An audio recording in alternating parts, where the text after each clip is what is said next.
네, 형제자매들 반갑습니다. 오늘 우리가 볼 말씀이 이제 4장 선지자로서 에스겔, 파수꾼으로서의 에스겔이 이제 하나님의 어떤 부름을 받고 본격적으로 담당하는 일을 행하는 것이 이제 시작되는 장입니다. 지금까지 1장에서 3장까지는 에스겔을 불러 세우는 어떤 과정이었다면 이제 오늘부터 마지막까지는 계속 에스겔에게 이스라엘의 지키는 자 그렇게 세움을 받는 내용인데 우선 오늘 그 4장에 시작하는 걸로 보면 모든 것이 이제 이렇게 행동으로 보이죠. 말이 없어요. 실질적으로는 다 그 에스겔의 행동으로서 이런 하나님의 어떤 뜻을 전하는 말씀입니다. 그래서 크게 보면 단락으로 보면 그 토판, 그 흙을 구워서 이렇게 판을 만든 다음에 그 위에다가 이렇게 예루살렘 성을 이렇게 그렸는지 뭐 만들었는지 하여튼 그런 식으로 하고 또 주위에 이렇게 그 아수르나 바벨론이 이렇게 전쟁을 치러러 올 때 그 성읍을 쌓아서 이렇게 공격을 하는 어떤 그런 그대로의 어떤 모형을 그대로 보여주고 있어요. 그런 어떤 한 장면이 있고 또 두 번째는 그 이스라엘과 남유다의 어떤 죄에 대해서 390일, 40일 그렇게 해서 최종 430일을 이렇게 한쪽으로만 이렇게 390일, 한쪽으로만 40일 계속 이렇게 우리 흔히 말하는 칼잠을 잔다고 그러죠. 그런 식으로 누워서 이렇게 거동을 이렇게 제한하는 이런 장면이 있습니다. 그리고는 이제 그 음식을 이제 먹는 것인데 그 음식을 여러 작곡들을 섞어서 이렇게 떡을 만들어서 먹는 장면과 또 이 떡을 만들 때 그 인분에다가 사람의 어떤 그 인분에다가 이렇게 구워서 먹게끔 하는 이런 그 모습을 보여요. 그래서 이것들이 이제 상징하는 것이 있겠죠. 그래서 그거에 대해서 이제 우리 한 주간 형제자매님들이 이 말씀을 좀 묵상하신 거. 저 같은 경우는 이제 자료를 이제 올려드렸는데 보신 분도 있을 것이고 안 본 분도 있을 것인데 또 제가 보는 어떤 관점과 또 우리 형제자매님이 보는 관점이 또 이렇게 다른 것도 있을 수 있겠죠. 그래서 그런 것들을 오늘 이 시간에 이제 풀어놓아서 풍성하게 우리 에스겔을 통해서 이스라엘에 전하고자 하는 하나님의 뜻을 온전히 우리가 헤아리고 또 이 시대 때 이 시대에도 똑같거든요. 사실은 거듭 말씀드리지만 이 당시 포로로 잡혀간 자들이 있는가 하면 이 시대에 누군가에게 이렇게 해서 포로로 잡힌 자들이 있단 말이죠. 그들에게 가서 우리가 증거할 때 이런 내용들을 어떻게 증거해서 그들의 어떤 실상을 잘 이렇게 스스로 돌아볼 수 있게끔 할 수 있겠는가 이런 것들을 생각해서 우리가 오늘 말씀을 추구하면 될 것 같아요. 자, 그러면 지금부터 또 시작을 합니다. 자, 먼저 열어주실 형제 자매님들 계시면은 손으로 들어서 이렇게 표시해 주시면 우리가 원활하게 진행이 되겠죠. 자, 시작을 합니다.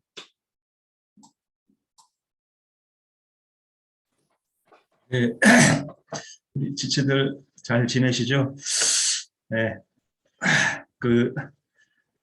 이렇게 우리 나누고 교통할 때 짧은 의견이라도 이렇게 개진하고 우리 홍영재님이 그 전에 저희 권면한 말이 우리 이렇게 줌집회에 참석할 때 꼭 나눌 말씀을 좀이라도 이렇게 준비해서 나오자 하는 그런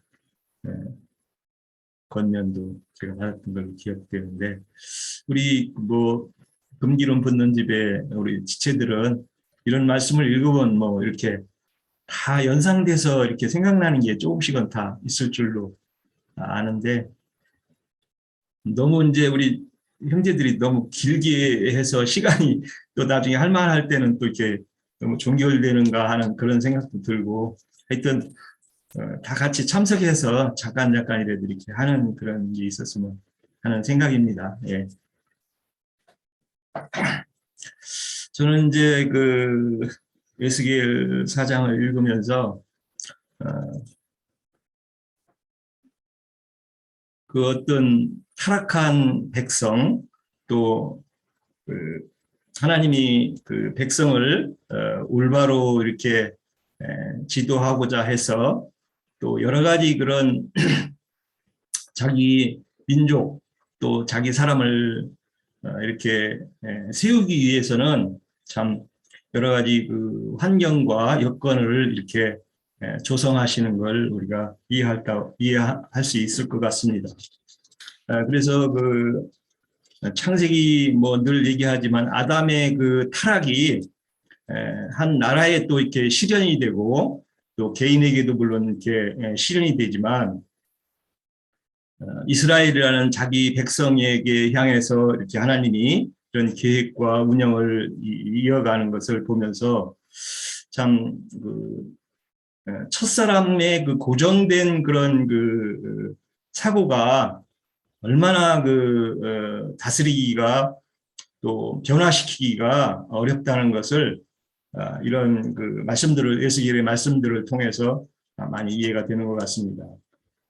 저도 뭐 참 어디에 가면 고집 쓰겠다라든가 또 개인적으로 보면 어떤 변화를 좀 싫어하는 그런 성향이 항상 그 제 안에 이렇게 있는 것을 발견합니다. 이스라엘 백성들도 마찬가지인 것 같아요. 그렇게 이제 그 바벨론이라는 나라에 이렇게 끌려가고 또 여러 가지 그런 민족적으로 환란이 와도 이게 어디서부터 연유로 이어지고 또 창조주 우리 하나님께서는 무엇을 말하고자 하는 뜻이 있는지 이것을 참 첫사람인 사람들에게는 참 이게 헤아리기가 쉽지 않다는 그런 느낌이죠. 그래서 뭐 때와 시기가 돼야 이렇게 어떤 많은 고난, 연단 이런 과정이 돼야 어떤 다른 이게 왜 이럴까 하는 그런 또 그때서야 이제 선지자를 보내야 사람들이 어떤 변화의 그런 기초가 된다 이렇게 생각을 해봅니다. 그래서 우리가 뭐 형제님을 통해서 요즘 우리 지체들이야 옛것과 새것의 이치를 우리가 잘 알게 되는 뭐 저도 기독교 있을 때나 어떤 초보의 도 안에 머무를 때는 참 의문점들이 많았어요. 말씀들을 읽고 할 때 왜 이렇게 하나님은 뭔 말씀을 하시고자 하는데 왜 이렇게 많은 글 속에서 핵심을 이해하는 데는 좀 알 것도 같은데 참 이해하기가 쉽지 않다 하는 그런 사고로 늘 갖고 또 그래서 세상 교회에 있을 때는 이건 뭐 정말 성경을 잘 이렇게 풀어주는 분이 대한민국에는 없는가 해서 저도 많은 유명하다 하는 그런 목회자들을 참 찾아다녀보고 이렇게 매스컴을 통해서나 뭐 매체를 통해서 이렇게 참 찾아보기도 했고 했는데 참 뭐 때가 좋아서 형제님, 나인님 만나게 돼서 참 이렇게 주옥 같은 그 주님의 그 말씀을 이해하게 되는 그런 은혜를 주신 것을 이 기회에 다시 한번 감사를 드립니다. 그래서 에스겔을 통해 그 이스라엘을 향한 예루살렘을 향한 이 정말 일반 상식으로는 이게 정말 이해가 될 수 없는 말들이죠. 뭐 아까 우리 홍영재님 칼장을 가서 390일을 자고 이쪽 돌아놓아서 또 40일을 자라고 하는 이런 명령을 보면서 결국은 이것은 이제 430년이라는 합해서 이 430년은 여러 가지로 적용이 되죠. 출애굽할 때 430년이 되고 또 그 말라기서로부터 예수님이 오시기까지가 뭐 400년, 예수님이 이제 사역을 시작한 30년에서 430년. 어떤 때가 이렇게 차서 운영하는 이 하나님의 어떤 그 경륜, 또 우리가 주님을 더 명확하게 아는 그 어떤 기간, 또 이렇게 어떤 환경이 있다는 거죠. 그래서 지금은 뭐 은혜 받을 만한 때다 해서 은혜의 시간 기간이죠. 이방인의 때 은혜와 진리의 시간이라는 그런 기간으로 이제 이방인의 때를 운영하시는데, 이제 이것도 맞춰가는 시대에 이제 다다랐다고 할 수 있죠. 그래서 그 뭐 여러 가지 이제 뭐 똥을 구워서 밥을 해 먹어라. 근데 이게 사실은 먹는 문제는 무엇을 어떻게 듣고 이해하고 하는 걸로 이게 이제 연결이 된다는 건 뭐 우리 지체들이 다 아니까. 이스라엘 사람들이, 자기 본 백성들이 예루살렘에서 그 먹던 떡들이 그게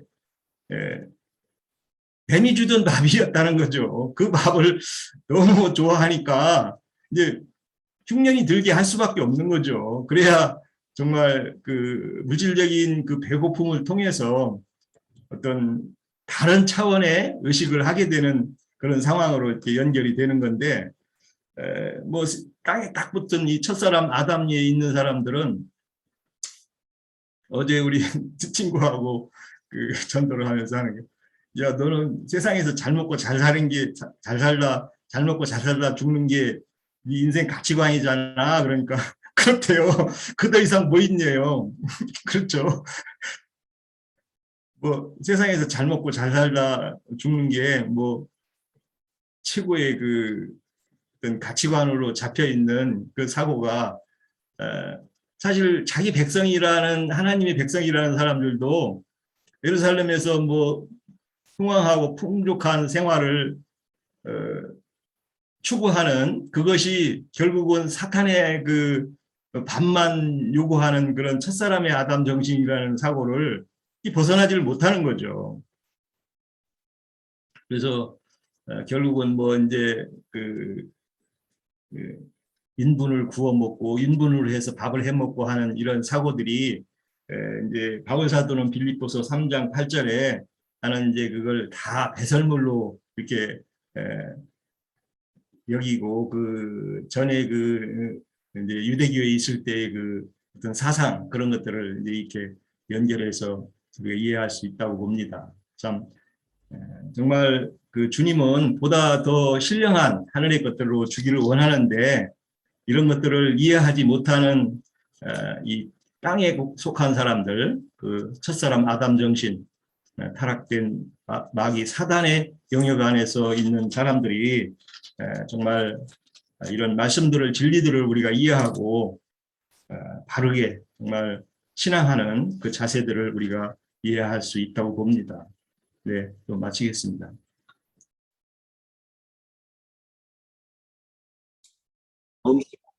너무 소구하세요. 에스겔서 4장을 처음 성경을 읽으니까 좀 황당하더라고요. 한마디로 너무 하나님의 계시가 돼서 그런지 야, 이게 도대체 무슨 뜻인가 하는 이런 생각이 먼저 들었습니다. 아마 우리 지체들도 성경을 이렇게 쭉 읽다 보면은 이게 도대체 무슨 뜻인가 하는 그런 생각은 아마 다 같이 가졌을 것 같은데, 그럼에도 이제 성경을 자꾸 읽어보고 또 찾아보고 뭐 이러하니까 이게 이런 뜻이구나 하는 것이 이제 조금은 감이 잡히는데, 아직 완전하게는 감이 안 잡힌 것 같은 그런 느낌도 듭니다. 이제 이 시간을 진행하면서 이제 좀 더 확실하게 이제 밝아지기를 이제 바라는 것뿐이고, 오늘 에스겔서 4장 을 보면은 이제 세 가지 세 부류로 나오죠. 1절부터 3절까지 한 부류로 나눌 수 있고, 그 다음에 이제 4절에서 8절까지 또 눕는 이야기가 나오고, 그 다음에 이제 9절부터 이제 마지막 17절까지는 이제 먹는 문제를 가지고 하나님께서 에스겔에게 이제 계시하고 이제 그렇게 진행이 되는데, 오늘 1절에서 3절까지 이렇게 쭉 읽어보면은, 이거는 하나님께서 이제 보여주시는 건데, 이제 뭐 토판을 가져다가 그 위에 예루살렘 성을 몇 그리고 뭐 그렇게 나오잖아요.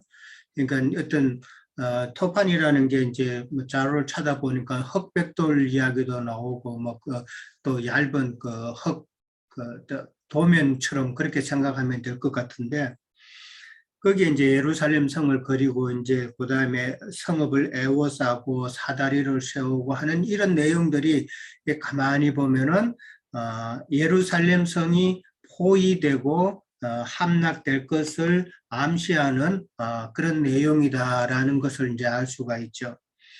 이게 1절에서 3절까지 가만히 보면은 이게 주로 전쟁할 때, 공격할 때 영화 같은 거 보면은 옛날 중국 영화나 뭐 이렇게 보면은 이 전쟁할 때 하는 그 내용이 그대로 나와요.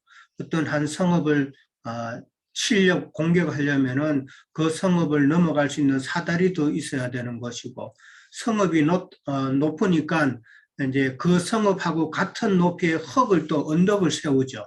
그러면 그 언덕에서 이제 성으로 직접 또 공격도 하고, 이렇기 때문에 언덕을 또 이렇게 높게 세워서 거기에 진을 쳐서 이제 쉽게 공격할 수 있도록 그렇게 하는 것이고, 그 다음에 이제 거기 보면은 이제 공성태라고 오늘 성경이 나와 있는데, 이거는 이제 성벽을 무너뜨리는 어떤 그런 도구라고 생각해 보면 될 것 같고요. 이게 이제 원어적으로 찾아보니까 수양이 뿔로 그냥 들이받는 그런 모습이더라고요. 수양이 그 성벽을 들이받고 하는 그런 내용인데, 이제 결국은 이제 성을 공격하는 것이죠. 그리고 이제 성벽을 이제 성읍을 다 에워싼다고 그랬는데, 성읍을 에워싸는 것은 이제 실질적으로 바벨론 군대에게 포위당해서 그렇게 함락될 것을 이야기하는 것이죠. 그 다음에 이제 또 철판으로 철벽을 쌓는다고 그랬거든요. 철판으로 철벽을 깠는데 철판이 뭘까 생각해 보니까 이거는 군인들이 방패를 든 그런 모습도 생각이 나더라고요.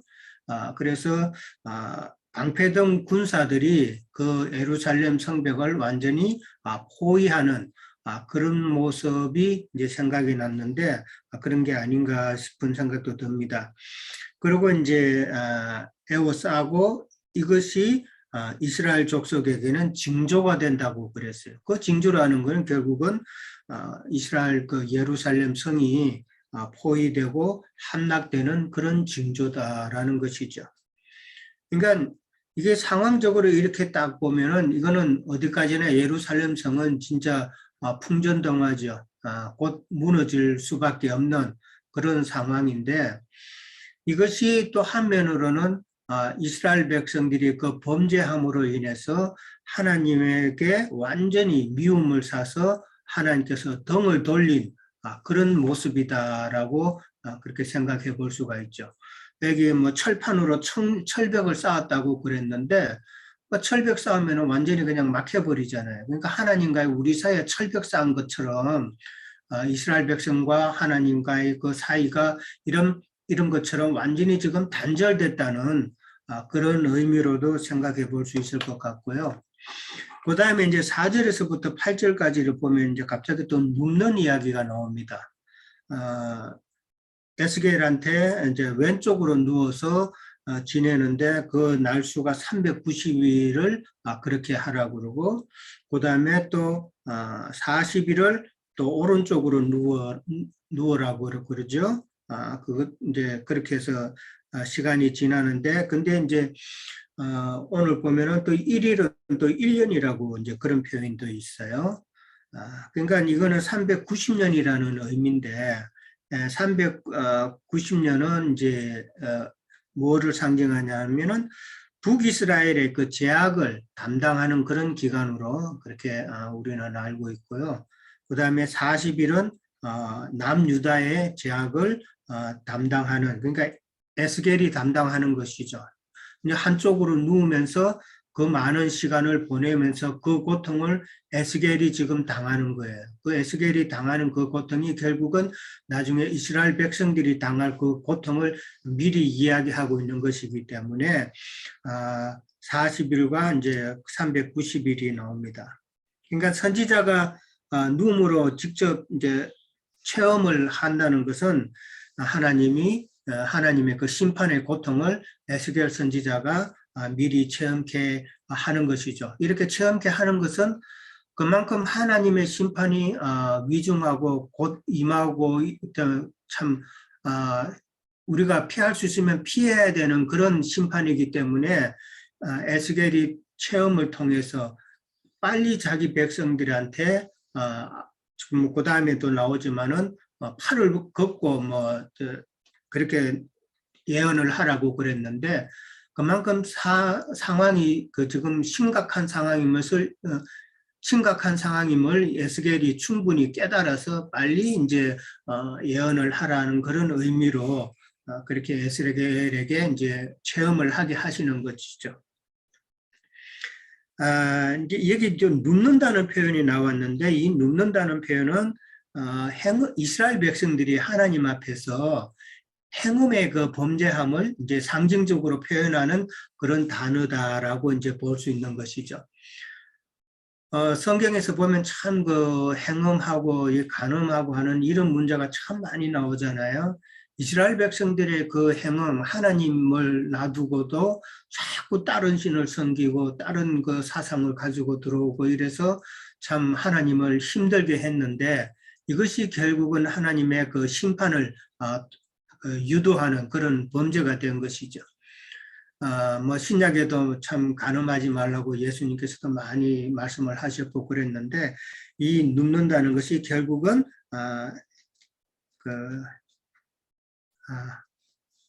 이스라엘 백성들의 그 행음을 표현을 하고 있다라고 그렇게 우리는 생각하면 될 것 같고요. 그 행음으로 인해서 결국은 아까도 이야기했지만은 하나님과 이스라엘 백성들 간의 완전한 그 단절을 지금 다시 한번 설명하고 있다라고 보면 될 것 같습니다. 그 다음에 이제 예언을 할 때에 이제 예루살렘으로 향하고라고 그랬습니다. 이건 직접적으로 예언을 하라는 것이겠죠. 직접 그 예루살렘을 면대해서 하라는 그런 의미인 것 같고, 그 다음에 팔을 걷어 올리고 예언하라 그랬습니다. 우리가 싸움할 때 팔부터 걷어 올리잖아요. 소위 팔부터 걷어 올리듯이 그 말은 이제 전투적으로 그냥 아무렇게나 하나님의 말씀이 일하다니 이런 의미가 아니라 좀 더 공격적으로 전투적으로 하나님의 예언을 선포하라 그런 의미로 이제 생각해 보면 될 것 같고요. 그만큼 지금 하나님의 심판이 임박했다라는 그런 의미를 이제 생각해 볼 수가 있는 것이죠. 그 다음에 이제 9절부터 17절까지는 이제 포로된 자들이 이제 먹는 문제를 가지고 이제 이야기를 하는데, 먹는 문제 결국은 상당히 이스라엘 백성들이 궁핍과 기근에 시달릴 것이라는 것을 예표하고 있는 것이죠. 6가지 작곡으로 떡을 만들어 가지고 누워 있는 그 날수만큼 먹어야 된다라고 그랬는데, 이 6가지 작곡으로 떡을 먹는데 그 먹는 양이 그게 나오죠. 20세겔씩 때를 따라 먹고 그렇게 나옵니다. 그 다음에 6분의 1 흰에 물을 마신다고 그랬는데, 그 홍영재님 그 20세겔의 그 양을 갖다가 적어 놓으셨는데 200g밖에 안 된다고 그러네요. 200g이면 상당히 양이 적죠. 북한의 그 옥수수 한 그릇 200g 그것도 북한의 그 옥수수 그릇 200g은 넘을 것 같은데 상당히 그만큼 궁핍한 생활을 하게 될 거라는 것이죠. 그 다음에 물도 6분의 1 흰이면 0.6L 정도밖에 안 되는데 상당히 궁핍과 기근에 시달릴 것이다 라는 것인데, 이것은 결국은 영적 기근을 상징하는 말이죠. 지금 포로 하나님께 범죄해서 포로 생활된 그 기간들을 이제 430년이라고 이제 이렇게 나오는데 그 기간은 영적 기근의 때라는 것이죠. 보면 430년이라고 하면 애굽의 포로 기간도 430년이면 우리가 먼저 생각이 나잖아요. 그 기간 동안에 이스라엘 백성들은 영적으로 상당히 궁핍했다는 것이고, 아까 길행견님 말씀하신 대로 말라기서부터 예수님 오실 때까지 400년의 그 영적 궁핍의 기간, 그런 것도 다 이제 생각해 볼 수 있는 것이고, 그 다음에 이제 390년도 그 북이스라엘은 이스라엘 왕국이 분열되고 나서부터 포로 기한시까지도 한 390년 정도가 나온다고 그러더라고요. 그러면은 그 기간도 여전히 영적 기간의 때고, 그 다음에 40년은 그 남유다 같은 경우도 바빌론에 의해서 예루살렘이 함락되고 나서 다시 포로 기한시까지도 한 40년 정도로 계산이 나오더라고요.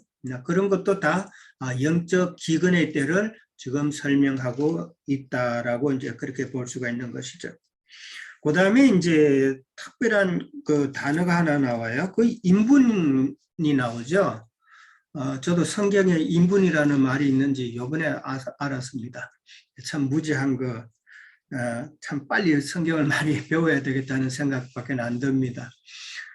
인분을 사용한 불로 구워 먹으라 그랬어요. 이 이야기를 딱 보니까 제가 어릴 때에 제 외갓집, 시골 외갓집 바로 옆집이 비닐 하우스를 만들었어요. 큰 그 재배하는 그런 비닐 하우스가 아니라 조그만한 비닐 하우스인데 그 안에 뭐를 넣냐면은 인분을 다 넣어놓은 거예요. 인분을 거기다 넣어놓고 비닐 하우스를 만들으니까 그 안에서 가스가 나와가지고 그 가스로 에너지를 이게 불로 쓰더라고요. 그때 그 기억이 아직도 나는데, 그때 제가 느낀 거는, 야, 인분으로, 저 냄새나는 인분으로 깨서 만들어가지고 밥 해 먹으면 저 밥이 맛있을까라는 생각이 들더라고요. 당연히 맛없죠. 그거 어떻게 맛있겠어요? 마찬가지로 지금 이스라엘 백성들도 이 인분으로 이렇게 떡을 이제 구워서 이제 그걸 먹으라고 그러는데, 이게 과연 맛이 있을까? 안 그래도 양도 적은 데다가 맛까지 없으면은 정말 이거는 고역이죠. 근데 이 인분을 사용한 불로 이제 구워 먹으라는 건데, 이것은 이제 인분이라는 것은 신명기 23장 12절에서 14절에 보니까요, 인분은 성경에 뭐라고 되냐면 배설물은 진 밖에서 이제 버려야 되는 것이죠. 진 밖에 버리고 그 다음에 또 그냥 버리는 것이 아니라 땅을 파서 이게 묻어야 되는 것이죠. 그 이유는 불결한 것이라고 그렇게 나옵니다. 이게 부정한 것이라는 것이죠. 인분은 부정한 것이고, 그 다음에 이제 레위기 7장 21절에는 우리가 잘 아는 것처럼 부정한 것은 접하지 말라라고 그렇게 나옵니다. 그러니까 이 인분은 부정한 것이죠. 그러니까 뭔 뜻이냐 하면은 이스라엘 백성들이 포로가 되어서 인분을 사용한 불로 이제 구워 먹으면은 부정한 음식을 먹게 된다는 그런 이야기가 되는 것이죠. 부정한 음식을 이제 너희들이 먹게 된다는 그런 말인데, 이 말은 또 뭐냐 하면은 너희들이 지금 나를 섬기면서 하나님 앞에 제사한다고 하면서 떡을 진설하고 그렇게 했는데, 너희들이 올린 그 떡은 다 지금 인분으로 구운 떡처럼 내게 있어서는 부정했다는 그런 의미를 지금 이야기하는 것 같아요. 네. 너희들이 아무렇게나 나에게 그렇게 했듯이 너희도 그런 것을 한번 당해보라는 것이죠. 그리고 이스라엘 백성들은 지금 그 뒤에 가면은 이제 에스겔이 하는 이야기가 나오죠. 하나님께서 인분 불을 피워서 구워서 이제 떡을 해 먹으라 그러니까 에스겔은 정색을 하죠. 거기 보면은 표현이 좀 재밌는 표현이 하나 있어요. 아하 주 여호와여 그렇게 나오죠. 14절에 보면은 내가 말하되 아하 주 여호와여 이렇게 나옵니다. 이 아하주 여호와라는 이 말은 옛날에 우리 학교 배울 때 오호 통제라는 그 단어가 생각이 나요. 무슨 말입니까? 지금 에스겔은 이 슬픔의 표현이잖아요. 지금 아하주 여호와요. 이 슬픔의 표현이란 말이에요. 그러니까 나는 지금 부정한 것을 한 번도 접한 적이 없는데 나보고 지금 부정한 것을 먹으라 하니 어찌 내가 이것을 먹을 수 있겠습니까? 하는 그 슬픔의 표현이란 말이죠. 그러니까 이스라엘 백성들은 자기네들은 늘 정하다 하지만은 실제로는 이런 부정을 다 저지른 자라는 것을 하나님께서는 에스겔에게 이렇게 말씀하시면서 그것을 보게 하시고 깨닫게 하시는 것이다라는 것이죠. 그러니까 이스라엘 백성들은 늘 그런 위선적인 행위를 해왔다는 것을 이제 하나님께서는 지적하시는 것이죠. 이제부터는 너희들이 포로 생활하는 그 기간 동안에는 당연히 부정한 것을 먹을 것이다 라는 그런 의미가 되는 것이죠. 그 다음에 이제 에스겔은 말하죠. 스스로 죽은 것, 짐승에게 찢긴 것, 가정한 고기는 내가 입에 넣지도 않았다 그랬습니다. 뭐 스스로 죽은 것, 뭐 짐승에게 찢긴 것, 가정한 고기는 우리 이미 많이 들어서 잘 알고 계시잖아요. 피를 제하지 않는 것은 피채 먹지 말라 했으니까 그런 거, 짐승에게 찢긴 거, 찢긴 고기 다 됐잖아요. 세상 교회 사람들은 짐승들에게 이리 찢기고 저리 찢기고 그런 상황이 되고, 가정한 고기는 이제 먹어서는 안 되는 고기죠. 먹어서는 안 되는 건데 이제 뭐 우리가 취해서는 신앙생활 하면서 먹어서는 안 될 고기는 이제 비진리, 신학 뭐 이런 세상 다른 교리를 말하는 것이죠. 그 다음에 이제 예루살렘에서 의뢰하던 양식을 하나님께서는 끊으시겠다고 그랬습니다. 이건 이제 너희들의 그 율법 생활과 율법과 그 위선을 내가 다 끊으시겠다고 하는 것이죠. 그러니까 이런 모든 것이 이제 에스겔을 상당히 이제 강하게 하는 그런 과정이라고 이제 그렇게 계속 보면 될 것 같고, 그 다음에 흩어버린다고 그랬습니다. 이스라엘 백성들을 흩어버린다고 그랬는데, 이게 하나님께 범죄했기 때문에 당연히 흩어짐을 당하는 것은 당연한 것이고, 성경에는 이스라엘 백성들이 흩어질 것에 대한 예언이 상당히 많이 나옵니다. 레위기나 신명기 이런 여러 군데 보면 다 찾을 수는 없지만은 레위기 26장 33절만 하더라도 내가 너희를 여러 민족 중에 흩을 것이요 라고 나오고, 신명기 28장 36절에도 네 조상들이 알지 못하는 곳으로 너희들이 끌려가서 거기서 목석으로 만든 다른 신들을 섬기게 될 것이다 라고 그렇게 이야기를 합니다. 이스라엘 백성들이 참 그 젖과 꿀이 흐르는 그 가나안 땅에서 이렇게 열국으로 흩어짐을 당하는 것은 그들이 범죄했기 때문이죠.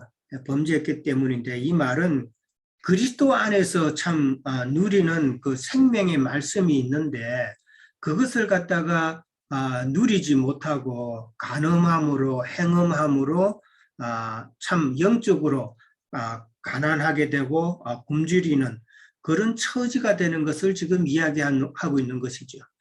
그러니까 뭐 옛날 지금 바벨론 이 시대 때나 오늘날 말씀이 참 많다고 하는 이때에도 참 풍요 속의 빈곤이라고 많은 말씀들이 있지만은 정말 우리가 먹을 수 있는 말씀은 정말 없다, 그런 이야기죠. 그러니까 그리스도 안에 누리는 그 생명의 말씀을 우리는 지금 누리고 있다고 그러지만은 이 누림이 나에게 있어서 참 에너지가 되고 기쁨이 되고 힘이 되고 이랬을 때에 또 우리가 나가서 에스겔 선지자처럼 나가서 또 전파하는 그런 힘이 돼야 되는 것이죠. 마지막 절에 보면은 그 제약 중에서 쇠폐하리라라고 그랬습니다. 쇠폐하게 되는 모든 원인은 이스라엘 백성들의 제약을 인한 것이라는 것을 다시 한번 설명하고 있는 것이죠. 그래서 이스라엘 백성들이 참 하나님 앞에 범죄 항미 얼마나 하나님 앞에는 참 이스라엘 백성들을 그냥 둬서는 안 되는 그런 상황까지 지금 이끌어 갔다고 이제 그렇게 볼 수 있는 것이죠. 예, 여기까지 하겠습니다. 그래서 형제님들이 하셨기 때문에 여러 군데 찾아보긴 했는데 지금 크게 느낌이 없어가지고 사장 13자로고 14자로고요. 또 여호와께서 이르시되 내가 여러 나라로 쫓아내어 흩어버린 이스라엘 자손이 거기서 이같이 부정한 떡을 먹으리라 하기로 내가 말하되 주 여호와여 나는 영혼을 더럽힌 일이 없었나이다. 어려서부터 지금까지 스스로 죽은 것이나 짐승에게 찢긴 것을 먹지 아니하였고 가증한 고기를 입에 넣지 아니하였나이다. 여기 이 부분에서 사도행전 보면은 사도행전 10장 그 베드로가 잠깐만요. 10장 9절부터 몇 절만 볼게요. 이튿날 그들이 길을 가다가 그 성에 가까이 갔을 때에 베드로가 기도하러 지붕에 올라가니 그 시각은 제6시더라. 그가 시장하여 먹고자 하매 사람들이 준비할 때에 황홀한 중에 하늘이 열리며 한 그릇이 내게 오는 것을 보니 큰 도자기 같은 것이 내 귀를 메어 땅에 들이웠더라. 그 안에는 땅에 있는 가증한 4발 달린 짐승과 비는 곳과 공중에 나는 것이 있더라. 그 소리가 네, 베드로야 일어나 잡아먹으라 하거늘 베드로가 이르되 주여 그럴 수 없나이다. 빼고 깨끗이 아니한 것을 내가 결코 먹지 아니하였나이다 한데 두 번째 소리가 있을 하나님께서 깨끗이 하신 것을 내가 쓰다 하지 말라 했더라. 이런 일이 세 번째 있은 그 후에 그 그릇이 하늘로 올려져 아니라 베드로가 본 바 환상이 무슨 뜻인가 싶고